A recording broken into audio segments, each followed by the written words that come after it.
Olá, eu sou Rodrigo Pazini E eu sou o Lucas Santassolto. e este é o episódio de número zero de Revisitando Forks, podcast para ler, reler, discutir e revisitar os capítulos da saga Crepúsculo. Pegue seu café, sua água ou seu pré-treino na academia e bora. Bom, este episódio, episódio zero, ele será um pouco diferente. Gostaríamos de nos apresentar e dar um parecer geral sobre a saga e alguns temas que ela traz, além de apresentarmos o prólogo e tecer uma breve discussãozinha. E é óbvio, todos os episódios terão spoiler. Já que provavelmente você não conhece a gente vai se apresentar. Eu sou o Lucas Santassolto, cursando bacharelado em Linguística na UFSCar, com foco em semiótica. Atualmente eu estou finalizando meu TCC sobre como a franquia de filmes Todo Mundo em Pânico subverte o gênero em terror. E, bem, eu sou Rodrigo Pazini, eu também sou do curso de bacharelado em Linguística, e eu estou com um TCC, e também na área de semiótica. Eu estou analisando o percurso, a trajetória e a construção da personagem da Daenerys Targaryen, de Game of Thrones. A ideia é analisar os livros da saga Crepúsculo, da Stephenie Meyer, por vezes trazendo alguns elementos da semiótica kremasiana, capítulo a capítulo, e destrinchar e discutir tanto sobre eles quanto os assuntos neles trazidos. Enquanto a gente tenta entender o hate também que a saga ganhou. Traremos os filmes não como objeto a ser analisado, mas como objeto comparativo, pois mesmo sendo obras diferentes em diversos aspectos, os filmes ainda são dependentes do livro. Marcaram, pelo bem ou pelo mal, uma geração. Por que a gente escolheu esse tema? A gente pensou em falar sobre revisitar o livro, porque o livro é muito ligado ao filme, né? Existiu até um movimento forte contra aquele Crepúsculo na época de lançamento. O livro original é de 2005, só que no Brasil foi lançado apenas em 2008, pela Intrínseca, no mesmo ano do filme. Então, aqui os dois chegaram juntos, então era meio difícil você não ligar o hype de filme com o livro. E a gente quer tentar entrar nessa discussão. Será que o filme representa exatamente tão bem o livro assim? A gente pode criticar o livro apenas com a imagem que a gente tem no filme, né, com esse imagético que o filme criou na cultura? Eu já traço um comentário aqui de que eu acho que, assim, foi um hate muito exagerado e meio sem propósito por muitas vezes, até por parte da crítica. Sim, e na época Harry Potter estava em alta, né? Então acho que na época teve uma fan war muito grande, assim, entre fãs de Harry Potter e fãs de Crepúsculo. Na nossa pesquisa, para a gente tentar entender melhor como foi o impacto, foi a recepção da saga no Brasil, o filme foi muito criticado por ter um enredo fraco, é, era considerado raso, clichê. Independente disso, foi um sucesso muito grande, não só aqui. Os livros da saga já venderam mais de 160 milhões de exemplares no mundo, isso é muito. A trilha sonora, por exemplo, se tornou bastante popular durante toda a saga. O primeiro filme teve The Code, que foi escrito pelo Paramore, o filme, e foi indicado até o Grammy na categoria de melhor canção escrita para série ou filme. E, além disso, teve toda a estética do filtro azul, que marcou muito o Tumblr, por exemplo, na época. E a gente não pode deixar de citar, por exemplo, a Supermassive Black Hole, da banda Muse, da cena icônica de beisebol, que, assim, eu acho que marcou. O orçamento do filme ele foi relativamente baixo, foi de 37 milhões de dólares. E comparando a outros filmes de fantasia da época, como por exemplo tipo, As Crônicas de Nárnia, do Príncipe Caspian, e Piratas do Caribe, O Baú da Morte, ambos tinham um orçamento de 225 milhões. Nárnia e Príncipe Caspian arrecadou cerca de 400 milhões de dólares mundialmente, e Crepúsculo também. Então, com o orçamento muito menor, teve uma arrecadação de um blockbuster, teve uma arrecadação de um filme que custou 225 milhões. E que já tinha um nome também muito maior, Já né? era uma saga, até hoje é uma saga muito conhecida. Sim. Aqui a gente pode falar também, apresentar um pouco de qual foi nosso contato com a obra. O primeiro contato com a obra foi através do primeiro filme. E, assim, não gostei. Eu tinha achado meio bosta. E isso acabou me afastando dos livros, né? Até que, alguns anos depois, na sala de aula mesmo, uma amiga estava com um livro, Amanhecer. Como eu estava sem livro para ler, eu queria ler alguma coisa, eu peguei o livro e comecei a ler de onde estava o marca-página dela ali. E eu acabei, tipo, adorando o livro, assim, e pedi pra ela, ela me emprestou o primeiro e tal, e a partir daí eu li todos, um atrás do outro, e depois eu assisti os filmes e, assim, pra mim, ambos têm pontos bons, pontos ruins, assim, pra ser comentados. Mas não da maneira que as pessoas fazem, né? Inclusive, Beatriz era o nome dessa amiga da época que me emprestou o livro. Então, se um dia chegar em você, Beatriz, foi. Muito obrigado. Eu já conheci Crepúsculo, eu estava no ensino fundamental. Eu conheci por falação. As pessoas falam sobre, mas eu nunca cheguei aí atrás. E aí teve um trabalho de escola que era cada grupo tinha que apresentar um resumo de um livro ou de um filme. E um dos grupos apresentou um resumo do filme de Crepúsculo. Eu não lembro bem a minha reação, mas eu lembro que muita gente estava zoando esse grupo porque eles gostavam de Crepúsculo.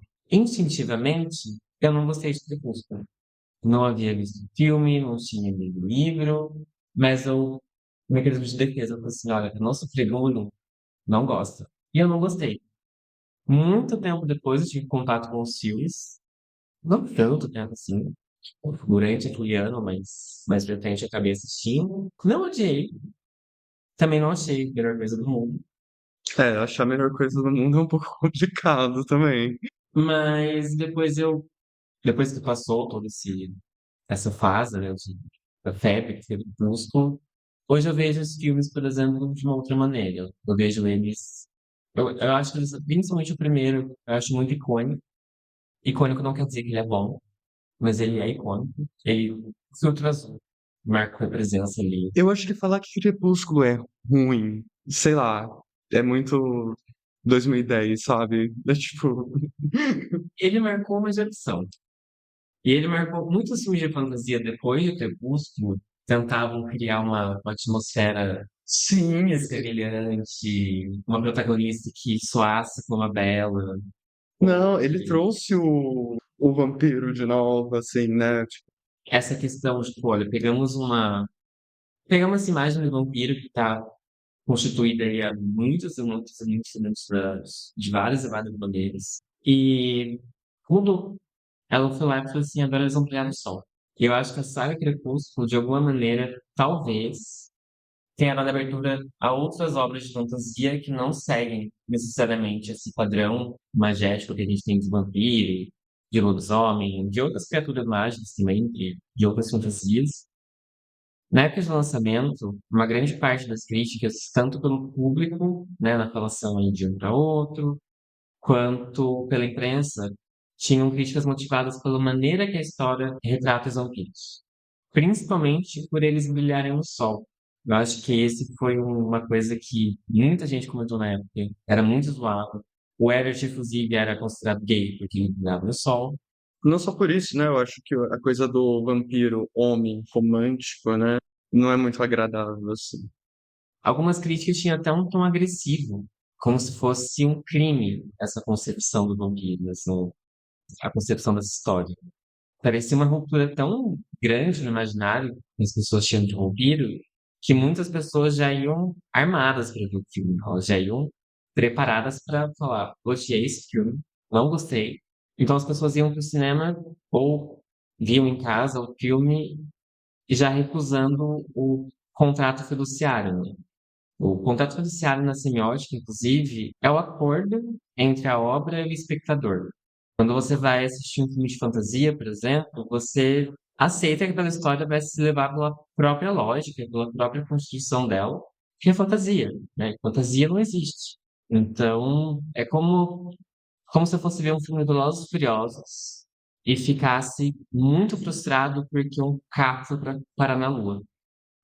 Ou sei lá, você fazer crítica, por exemplo, a Kill Bill de Tarantino, porque biologicamente, fisicamente, o sangue não vai esguichar daquele jeito que é mostrado no filme, sabe? Ou que ela não teria como ficar em coma por 4 anos e acordar e se recuperar rápido daquele jeito. Sim, realmente, se a gente for olhar pela lógica, não faz sentido. Mas na história faz. E esse é o contrato fiduciário, a gente. Para essa história, vamos aceitar que isso está tudo bem. E as pessoas já iam para o cinema já recusando isso. Bom, como o próprio Lucas já disse, Stephenie Meyer, ela traz uma outra visão de vampiro. O Lucas, ele já falou que Stephenie Meyer traz, né, uma ideia de vampiro ali pro livro dela. E, bom, eu quero trazer aqui alguns tipos de vampiro diferente dentro da literatura, né? Bom, em primeiro eu trago Lord Ruthven, O Vampiro, de John Polidori, de 1819, que ele é um vampiro frio, enigmático, manipulador. Ele é um predador social e, além disso, um sádico, né? Posteriormente, a gente tem Varney, de Varney, o Vampiro, que é de James Weimer e Thomas Prest, de 1845-47, que é um vampiro que já é mais trágico, melancólico, ele oscila entre a culpa, a crueldade, só que ele sente a necessidade de sangue e, ao mesmo tempo, ele se culpa, né, por matar. Posteriormente, a gente tem Carmila, né, de Sheridan Le Fanu, de 1872. E aqui já traz uma ideia de uma vampira mais sensual, sedutora, manipuladora. O sangue para Carmila é uma forma de conexão com suas vítimas, né? E nesse romance homoerótico, ela, mesmo amando suas vítimas, ela acaba as destruindo assim lentamente. E assim, agora trazendo, né, eu acho que um dos mais conhecidos, se não for o mais conhecido, seja na literatura ou no audiovisual, temos o Drácula, né, de Bram Stoker, de 1897. E aqui ele já é um vampiro que é mais astuto, manipulador. Ele tem uma forte imagem aristocrática, né? Intimidador. E com, assim, como eu disse, diversas adaptações cinematográficas.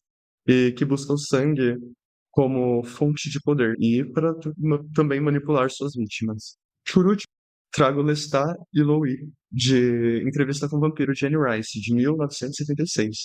O Lestat, ele tem uma personalidade carismática, teatral, egoísta e rebelde, né? E ele tem desejos muito intensos, ao mesmo tempo que ele é muito possessivo e egoísta. Em contraponto, né, criado por Lestat, Louis, ele é melancólico, introspectivo, atormentado e sensível. Ele ele racionaliza a sua necessidade de se alimentar e vê sua situação como uma maldição. Bom, e dentro desses vampiros, por exemplo, que eu trouxe, eles têm diferentes níveis assim de humanidade, se você for comparar entre seres bestiais e seres mais, entre aspas, humanos. Bom, e os mais próximos dessa figura de besta, né? A gente tem o Lord Ruthven e Drácula, né, que eles têm essa coisa muito mais predatória, implacável e com um pouco ou quase nenhuma empatia.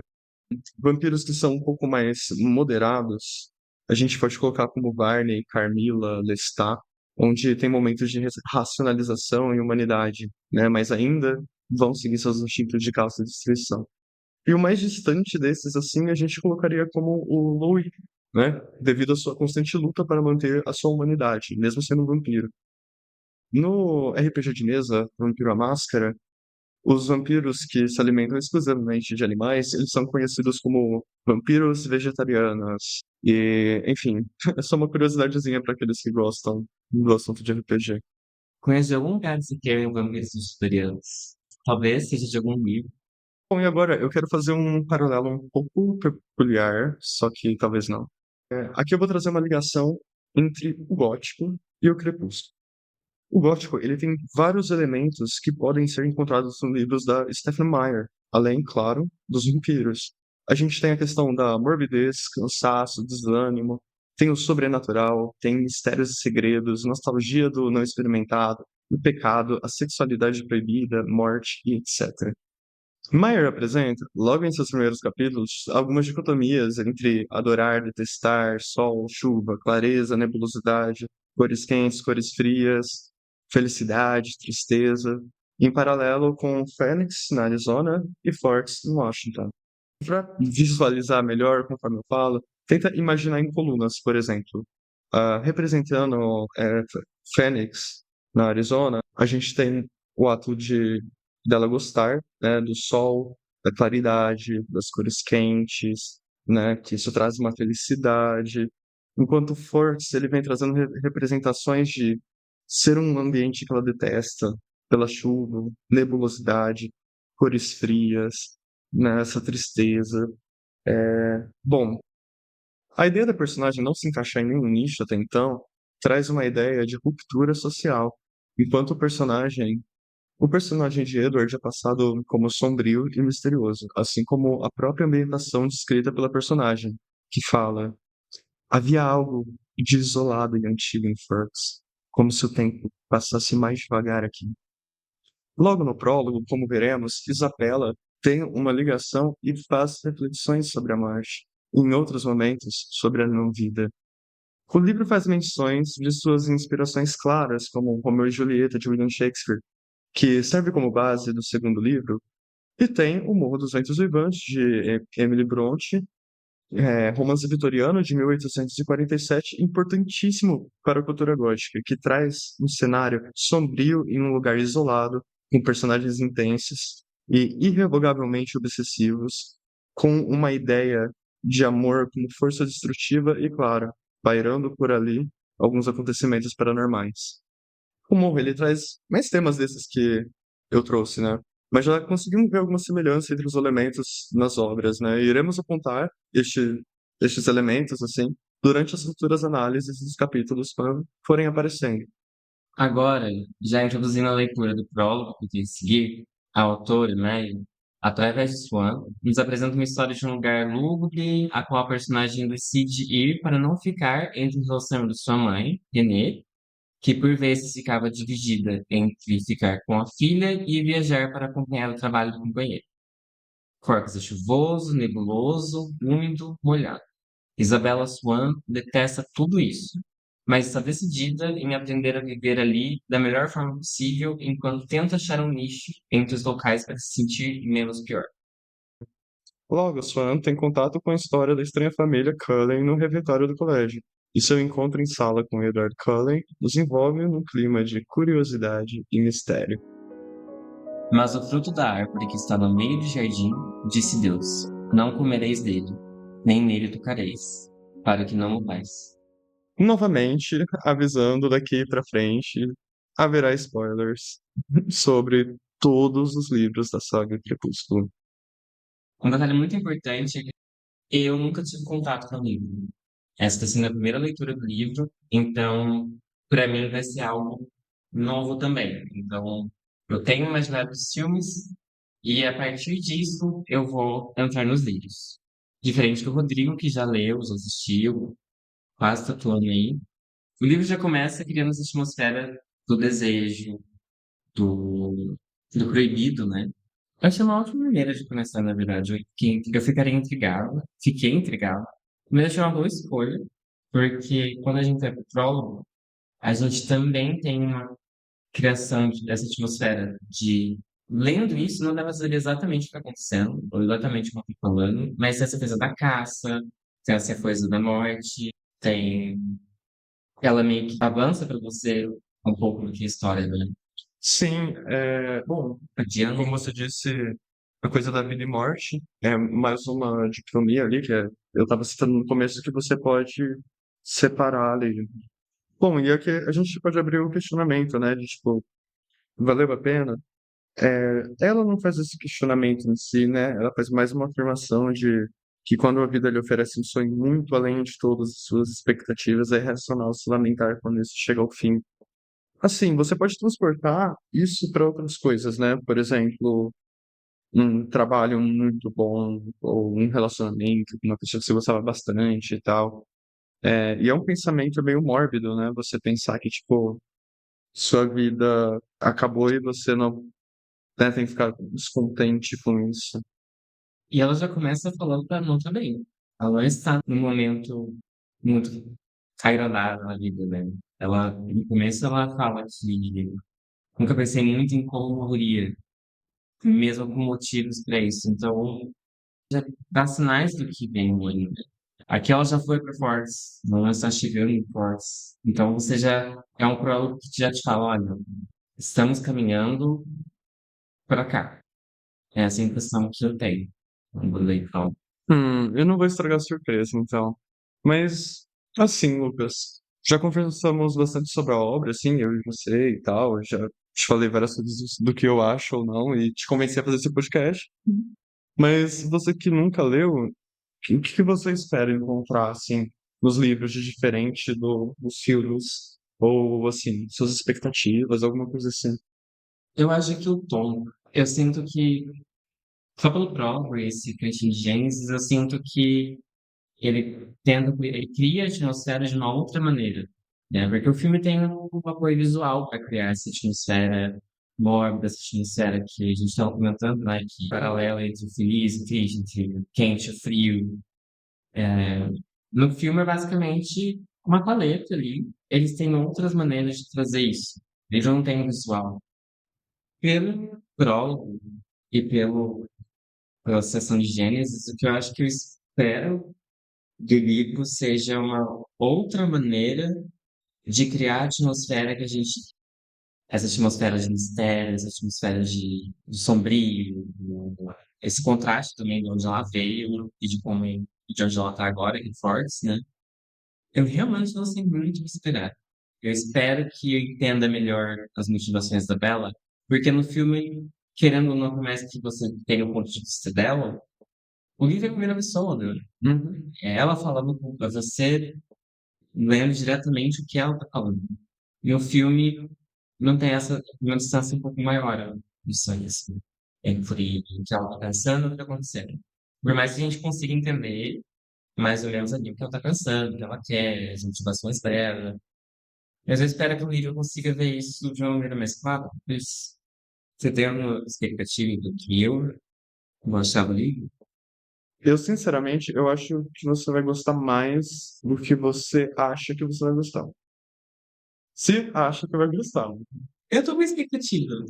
Eu tô de coração muito aberto pra ler o restante. Recomendação também. Se eu não gostar, vocês vão saber. Se eu gostar muito, vocês também vão saber. Sei que a gente não vai ter muita discussão sobre a história, mas o prólogo é bem curto, né? Ele é mais uma nossa, assim, vendo a história do que a gente pode esperar Ele é de. um spoilerzinho sem um spoiler, né? Aquele meio, né? Um pouco uma parte aqui que você não sabe de onde é. Ah, eu não gosto desse prólogo, né? Eu gosto bastante de algumas coisas, né? Essa reflexão dela de, que valeu a pena ou não, acho que é ok. Só que você querer jogar uma coisa que vai estar ali no final do livro, logo no prólogo, eu não sei se eu gosto da ideia de jogar tão claro assim. Por ter visto o filme, eu imagino onde esteja localizado na história essa parte. Porém, a primeira vez que eu li, eu não liguei. Para mim parecia um sonho, um devaneio, né? Eu tentei criar 15 mil tapas diferentes em minha cabeça, pensei, nossa, o que será que ela quer dizer com tudo isso? E aí depois cheguei à conclusão que ela quer dizer o que ela está dizendo mesmo. Não sei se eu vou gostar disso pós-leitura, mas de começo eu achei interessante. Não sou contra esse tipo de prova.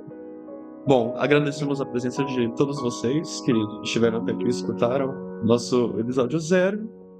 Para você não perder os próximos episódios e apoiar a gente, senta o dedo dessa mão cheia de calo de academia no like e siga nosso podcast nas plataformas de áudio digital e no Instagram, @revisitando Forks. Estamos também com o e-mail revisitandoforks@gmail.com para vocês nos contarem como foi a experiência de vocês com a obra, se viram um filme, se leram um livro, ou se ignoraram os dois por causa das críticas. Os endereços estão disponíveis na descrição do episódio. Ajudem a gente também enviando nosso podcast para aquela pessoa que ama ou odeia Crepúsculo. O áudio está gerando bastante engajamento, então você pode mandar para quem for muito hater. E bora espalhar a palavra da Bella Swan e reviver a saída Crepúsculo aí. Créditos, apresentação, roteiro, edição e revisão por Rodrigo Pazini e Lucas Contessoto. Arte, Willa Pazini.